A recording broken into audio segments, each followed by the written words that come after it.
बाज की कहानी। पूरी दुनिया में पक्षियों की 10,000 से भी ज्यादा प्रजातियां पाई जाती है। सभी के वही दो पंजे, दो पंख और एक गर्दन होती है।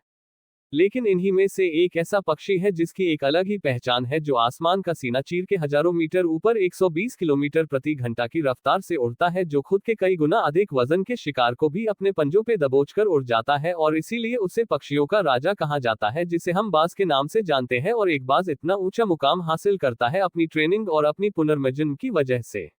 अगर आप भी इस दुनिया में एक मुकाम हासिल करना चाहते हैं तो एक बाज को बाज बनने का पूरा सफर आपको जानना बहुत जरूरी है, क्योंकि 25 से 30 की उम्र तक आने के बाद भी लोगों को रिस्क लेने से डर लगता है।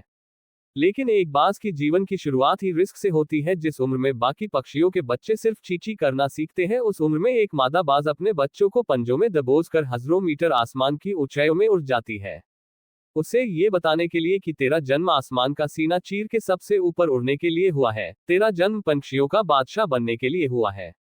जमीन से हजारों मीटर ऊपर ले जाकर मादा बाज अपने पंजों से उसे छोड़ देती है, और यही से शुरू होती है उसकी हाई रिस्क ट्रेनिंग। वो चूजा जमीन की तरफ तेजी से गिरने लगता है, थोड़ा नीचे आता है तो उसके पंख खुलने लगते हैं, नीचे आते आते वो अपने पंख फड़फड़ाने लगता है।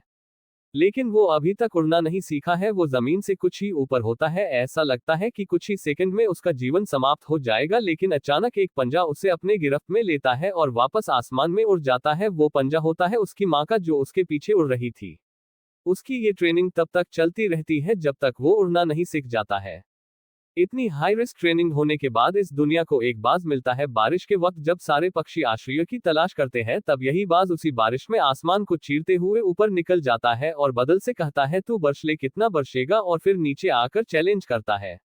एक बाज की उम्र लगभग 70 साल होती है। जब वह 40 साल का होता है तब एक परेशानी उसकी जिंदगी में मौत बनकर आती है, जो आपकी परेशानियों की तुलना में बहुत बड़ी होती है, क्योंकि 40 साल की उम्र में बाज की चोंच इतनी मुड़ जाती है कि उसे शिकार निगलने में बहुत परेशानी होती है। उसके पंख भारी हो जाते हैं, छाती से चिपकने लगते हैं, जिससे उड़ना बहुत मुश्किल हो जाता है। उसके पंजे लंबे और लचीले हो जाते हैं, जिससे वो शिकार को सही से नहीं पकड़ पाता।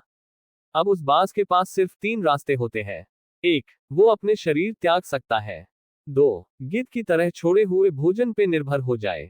और 3. सबसे कठिन और पीड़ादायक रास्ता, अपने आप को पुनः स्थापित का, फिर से आसमान का सीना चीरकर उड़ने का। और वो इसी तीसरे रास्ते को चुनता है और अपने पास के सबसे ऊंची चोटी पे पहुंच जाता है। वहां पर अपना घोंसला बनाता है और फिर शुरू होता है परेशानियों को जड़ से उखाड़कर आसमान में उड़ने का सफर। वह अपनी चोंच को एक चट्टान पर मार मार कर तोड़ देता है, लहूलुहान हो जाता है और इंतजार करता है नई चोंच के आने का। उसके बाद अपनी नई चोंच से अपने पंजों को काट देता है और फिर इंतजार करता है नए पंजों के उगाने का। उसके बाद वह अपने एक एक पंख को अपने शरीर से अलग करता है और फिर इंतजार करता है नए पंख उगाने का, और इस प्रक्रिया में उसे समय लगता है पूरे 5 महीने का। इन 5 महीनों की कड़ी तपस्या से एक बाज का पुनः जन्म होता है। वो फिर से तैयार हो जाता है आसमान का सीना चीरकर उड़ने के लिए। जो 3 रास्ते बाज के पास थे, वही 3 रास्ते आपके पास होते हैं, लेकिन कुछ लोग पहले रास्ते को चुनते हैं और परेशानियों के तले दबकर सुसाइड कर लेते हैं। ज्यादातर लोग दूसरे रास्ते को चुनते हैं। वो परेशानियों का बोझ पड़ते ही अपने लक्ष्य को छोड़कर एक नॉर्मल लाइफ जीने लगते हैं। और कुछ वो लोग भी होते हैं जो इस परेशानियों को लात मारकर अपनी मेहनत के दम पर बाज की तरह आसमान की बुलंदियों को छूते हैं। दोस्तों, बाज की यह ट्रेनिंग हमें बहुत बड़ी सीख देती है कि अगर रिस्क लेना पड़े तो लो, कि अपने फील्ड में अपने आप को इतना ट्रेंड कर लो कि उस फील्ड में आपसे ऊपर उड़ने के बारे में सोचकर लोगों के पसीने छूट जाए, तभी आप अपने फील्ड के बादशाह कहलाओगे। तो दोस्तों, मेरा वीडियो अच्छा लगा हो तो लाइक और सब्सक्राइब कर दीजिए।